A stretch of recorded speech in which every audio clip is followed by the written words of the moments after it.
একটা সময় ব্রাজিল মানেই ছিল ফুটবলের খনি। কিংবদন্তি ফুটবলারদের অভয়ারণ্য বলা হতো ব্রাজিলকে।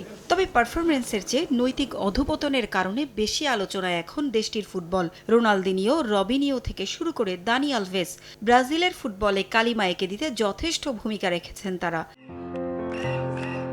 গেল এক বছরেরও বেশি সময় জুড়ে ক্রীড়াঙ্গনের অন্যতম আলোচিত ব্যক্তি দানি আলভেস মাত্রই জামিনে মুক্তি পেয়েছেন। ধর্ষণের দায়ে গেল ফেব্রুয়ারিতে তাকে 4.5 বছরের কারাদণ্ড দেন স্পেনের একটি আদালত। ওই রায়ের বিরুদ্ধে আলভেস এবং প্রসিকিউশন উভয় পক্ষই আপিল করে। সে আপিলের নিষ্পত্তি হওয়া পর্যন্ত আলভেসের জামিন মঞ্জুর করেছেন বার্সেলোনার আদালত। মুক্তি পেয়েই পুরনো স্বভাব আবারও মাথাচাড়া দিয়ে উঠেছে তার। এরই মাঝে আলভেস কারামুক্তির পর পার্টিতেও যোগ দিয়েছেন বলে জানা গেছে।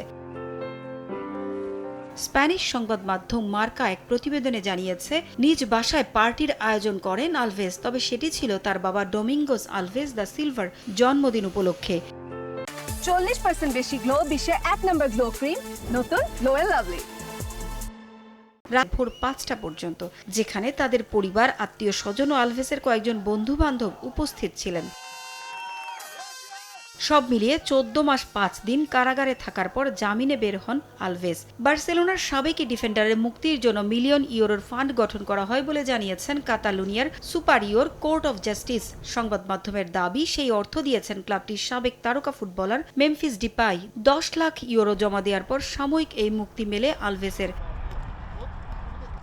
জামিন পেলেও দেশ ত্যাগ করতে পারবেন না এই ব্রাজিলিয়ান তারকা। তার আইনজীবী ইনেস গার্দিওলার মাধ্যমে এরই মধ্যে ব্রাজিল ও স্পেনের দুটি পাসপোর্ট আদালতে জমা দেওয়া হয়েছে। এছাড়া নতুন করে সিদ্ধান্ত আসার আগ পর্যন্ত নতুন পাসপোর্টের জন্য আবেদনও করতে পারবেন না আলভেস। এদিকে রাতভর পার্টি করার পরই নতুন করে বিপদে পড়েছেন আলভেস। ব্রাজিল থেকে তাকে নাকি প্রাণনাশের হুমকি দেওয়া হয়েছে বলেও জানিয়েছেন তিনি। পারভিন আক্তার, সময় সংবাদ।